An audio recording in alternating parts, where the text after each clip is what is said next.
नमस्ते। पाकिस्तान के पास भारत से ज्यादा परमाणु हथियार हैं। बिल्कुल चौंकने वाली बात है। आपको जानकर ताज्जुब होगा, हमारा जो पड़ोसी देश जो है उसके पास हिंदुस्तान से ज्यादा परमाणु हथियार है। दुनिया में सबसे पहले आपको याद होगा संयुक्त राज्य अमेरिका के द्वारा 6 और 9 अगस्त को जापान के हिरोशिमा और नागासाकी के ऊपर 2 बम गिराए गए थे, परमाणु बम। एक लिटिल बॉय था और दूसरा फैट नाम से जो बम था, फैटमैन के नाम से बम था। लगभग ऐसा माना जाता है कि 4 से 5 लाख लोगों की मृत्यु जो है इन बमों को गिराने से हुई थी। निश्चित रूप से मानव के लिए बहुत बड़ी तबाही है। ये मंजर जो आप मेरे पीछे देख रहे हैं, ये सारा का सारा मंजर जो है उसी अमेरिका के द्वारा की गई तबाही के द्वारा निशान छोड़े गए हैं, उनका यहां पर जिक्र है। अभी हाल ही में यूक्रेन और रूस के बीच में बहुत गहरा संकट छिड़ गया है और परमाणु हथियारों के बारे में लेकर के रूस के राष्ट्रपति व्लादिमीर पुतिन ने एक बात कही है कि रूस के जो परमाणु हथियार जो है उनको अलर्ट के ऊपर रखने के लिए कहा है। और उसके बाद ये जंग छिड़ने लगी है कि यदि भारत और पाकिस्तान में भी कभी ना कभी जंग होगी तो पाकिस्तान के पास हिंदुस्तान से ज्यादा परमाणु हथियार हैं। आपको जानकर मैं एक तस्वीर आपके साथ में साझा करना चाहूंगा। ये तस्वीर देखिए, साल 2019 की रिपोर्ट है। स्वीडन की एक एजेंसी है और वो एजेंसी दुनिया भर में अपने गुप्त सूत्र रखती है और उन्हीं के हवाले से ये रिपोर्ट है। बीबीसी से मैंने इस रिपोर्ट को चुराने का काम किया है। इस रिपोर्ट के अंदर बताया गया कि अमेरिका के पास में 6185 परमाणु बम है और सबसे पहला जो नंबर है वो रूस का है। लगभग 6500 के आसपास रूस के पास में परमाणु बम है। इसीलिए इसी बेस के ऊपर रूस जो आज दुनिया का सबसे ताकतवर मुल्क बना हुआ है, इसलिए यूक्रेन को बार बार वो ऐसी चीजें कर रहा है। यानी सबसे ज्यादा बम जो है वो रूस के पास 6500 है, अमेरिका के पास में 6185 है। ध्यान रहे, ये जो रिपोर्ट जो है ये रिपोर्ट साल 2019 की है। ब्रिटेन के पास 200 है, फ्रांस के पास 300, चाइना के पास 290। अब ये जो तालिका में ये सबसे देखने लायक जो चीज है वो ये है कि भारत के पास में 2019 के अंदर जो थे 130 से लेकर के 140 परमाणु बम हैं। जबकि हमारा पड़ोसी देश पाकिस्तान जो है उसके पास में अगर मैं बात करूं 2019 की, तो 2019 में 150 से लेकर के 160 परमाणु बम पाकिस्तान के पास में है। यानी सीधे तौर पर 20 से 30 बम जो है भारत से ज्यादा। ये रिपोर्ट भी बीबीसी की मैं आपको दिखा रहा हूं। कारण क्या है कि पाकिस्तान के पास में ये बम, इतने बम कहां से आए, क्या कारण है इन चीजों का? तो भारत की मैं ले चलता हूं आपको। याद करिए साल 1935 जब हम अंग्रेजों के गुलाम हुआ करते थे। गुलाम भारत के अंदर, भारत के मध्य प्रदेश राज्य के भोपाल के अंदर एक बच्चे का जन्म होता है जिसका नाम रखा जाता है अब्दुल कादिर। अपने आप को अब्दुल कादिर भोपाली के नाम से भी वो जानते थे। जब देश के 2 टुकड़े हो जाते हैं तो अब्दुल कादिर यहां से चल करके कराची चले जाते हैं। इस्लामाबाद कराची में रहते हैं। भारत को उन्होंने त्याग दिया था और उसके बाद पाकिस्तान की जो कराची यूनिवर्सिटी है, कराची यूनिवर्सिटी से धातु विज्ञान के अंदर जो है वो बैचलर की डिग्री करने का काम करते हैं। उसके बाद धीरे धीरे जब वो आगे बढ़ते हैं तो आगे बढ़ने के बाद में बहुत सारे देशों के अंदर, जैसे जर्मनी है, आपका हॉलैंड है, नीदरलैंड या फिर हॉलैंड है या फिर बेल्जियम है, इन देशों के अंदर वो पढ़ने के लिए जाते हैं। आपको जानकर ताज्जुब होगा कि एक भीखमंगे देश के पास हिंदुस्तान से ज्यादा हथियार हैं।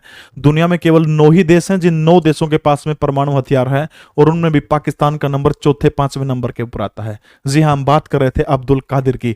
अब्दुल कादिर जो है वहां से बेल्जियम, जर्मनी और नीदरलैंड में जब पढ़ने के लिए जाते हैं तो वहां पर एक डच मूल की एक लड़की है, उससे प्यार करते हैं। शायद वो प्यार का भी कुछ नाटक होगा और प्यार करके उससे गहरी दोस्ती हो जाती है, शादी कर लेते हैं और उसके बाद वो चले जाते हैं हॉलैंड यानी नीदरलैंड चले जाते हैं और नीदरलैंड जाकर के कंपनी में वहां पर नौकरी करते हैं। और जब वो उस कंपनी के अंदर नौकरी करते हैं तो नौकरी करना का तो बहाना था, धीरे धीरे पाकिस्तान के लिए वो सारी चीजें कर रहे थे। कुछ डॉक्यूमेंट थे। एक दिन क्या होता है कि जो अब्दुल कादिर जो है वो पाकिस्तान की खुफिया एजेंसी जो है आईएसआई के लिए काम कर रहे हैं और कुछ ऐसे एक संयंत्र था नीदरलैंड का जहां पर परमाणु बम से संबंधित सारी चीजें की जाती थी। अल्मेटलो नाम का इस तरह की कोई जगह है और उस जगह के ऊपर जाने का मौका अब्दुल कादिर को मिला। लगभग 16 दिन तक अब्दुल कादिर उस संयंत्र के अंदर रहे। वहां से अब्दुल कादिर जर्मनी के अंदर पड़े थे और जो सारे के सारे उस संयंत्र के दस्तावेज थे वो सारे के सारे जर्मन में थे। उन्हीं सभी को जर्मन से डच भाषा के अंदर अनुवाद किया और अनुवाद करके वो सारी चीजें पाकिस्तान की खुफिया एजेंसी के पास भेजते गए। इसके बाद एक दिन क्या होता, वो 1975 की बात है, वो सीधे तौर पर पाकिस्तान हॉलैंड को त्याग देते हैं और पाकिस्तान में आकर के बस जाते हैं, पाकिस्तान में रहते हैं। अब उन्हीं दिनों से कुछ पहले अगर मैं आपको लेकर चलता हूं तो इंदिरा गांधी भारत की प्रधानमंत्री हुआ करती थी। 3 दिसंबर 1971 को पाकिस्तान की वायुसेना ने एक युद्ध शुरू किया था भारत के खिलाफ और उसके बाद 16 दिसंबर को इस युद्ध का अंत होता है। 1971 के दिन पाकिस्तान की सेना जो है वो भारत के सामने आत्मसमर्पण कर देती है और ये बात अब्दुल कादिर को घर कर जाती है। उसके बाद शुरू होता है पाकिस्तान के परमाणु मिशन। और पाकिस्तान के परमाणु का जनक इसी अब्दुल कादिर को कहा जाता है। आपको जानकर ताज्जुब होगा, साल 1980 से लेकर के 1990 तक के दशक में अब्दुल कादिर के ऊपर इतनी सिक्योरिटी पाकिस्तान में होती थी जितनी पाकिस्तान के राष्ट्रपति और प्रधानमंत्री के पास भी नहीं होती थी। जुल्फिकार अली भुट्टो का नाम सुना होगा, जिसने इंदिरा गांधी के साथ में शिमला समझौता किया था। बेनजीर भुट्टो उसी की बेटी थी जो बाद में पाकिस्तान की पहली महिला प्रधानमंत्री बनी थी। जुल्फिकार अली भुट्टो ने एक बयान दिया था उन्हीं दिनों कि हम लोग घास फूस या फिर तिनका खा सकते हैं, मगर अपने देश को परमाणु संपन्न देश बनाना होगा। एक मेरे देश के प्रधानमंत्री हुआ करते थे अटल बिहारी वाजपेयी, हमेशा एक बात कहा तक करते थे कि हम लोग इतिहास बदल सकते हैं मगर भूगोल को कभी नहीं बदल सकते। मतलब पड़ोसी पड़ोसी ही रहेगा, इतिहास को बदल सकते हैं मगर भूगोल को नहीं बदला जा सकता।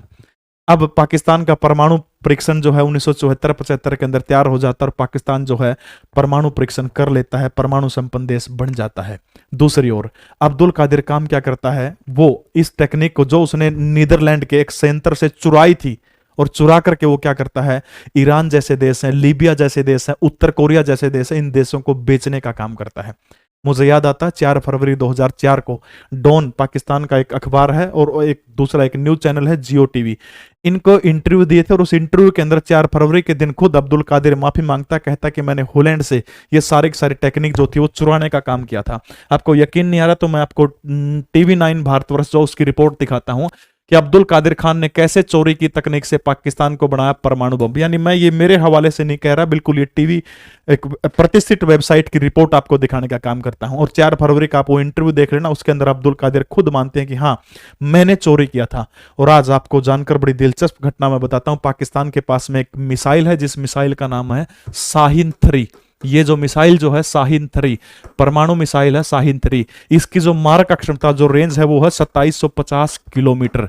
यानी 2750 किलोमीटर का मतलब क्या है कि पाकिस्तान भारत के किसी भी हिस्से के ऊपर हमला कर सकता है परमाणु से। दूसरा, पाकिस्तान के जो परमाणु हथियार है उनके ऊपर एक सेंस है ये भी रहता है क्योंकि पाकिस्तान में जो आतंकवादी संगठन जो है वो कभी भी उनके ऊपर कब्जा कर सकते हैं, क्योंकि आप सभी को पता पाकिस्तान बहुत कमजोर देश है। अब आपको जानकर ये ताज्जुब होगा कि पाकिस्तान के पास इतने हथियार कैसे आए। अब्दुल कादिर का नाम फिर मैं दोबारा से रिपीट करूंगा क्योंकि अब्दुल कादिर ने टेक्निक जो थी टेक्निक वो उत्तर कोरिया को बेची थी। अब उत्तर कोरिया ने बहुत सारे बम पाकिस्तान को दिए हैं, चीन अपना दोस्ती का हक अदा कर रहा है, पाकिस्तान को बहुत सारे परमाणु बम चीन और उत्तर कोरिया से आए। इसी कारण जो थी इनकी तादाद जो थी बहुत ज्यादा हो जाती है और भारत को पाकिस्तान को परमाणु संपन्न बनाने में हमारे ही एक प्रधानमंत्री की गलती थी। जी हाँ, मोरारजी देसाई जिस समय भारत के प्रधानमंत्री बने थे उनको इजराइल की खुफिया एजेंसी मोसाद ने कहा था कि पाकिस्तान कहूटा नामक जगह के ऊपर परमाणु बनाने जा रहा है, आप कार्रवाई करिए, हम लोग इजराइल से हमारी जो मिसाइल आएगी वो आएगी, जहाज आएंगी और उस जहाज में सिर्फ आप एक काम कर दीजिएगा, गुजरात के एक एयरपोर्ट के ऊपर उतारिएगा, उसमें फ्यूल भर दीजिएगा ताकि हम लोग कहूटा के ऊपर आक्रमण कर सकें। मोरारजी देसाई ने ऐसा नहीं किया क्योंकि गांधीवादी सिद्धांतों वाले नेता थे। उन्होंने तत्कालीन पाकिस्तान के राष्ट्रपति के पास फोन किया और कहा कि हमें पता है कि आप क्या क्या कर रहे हो।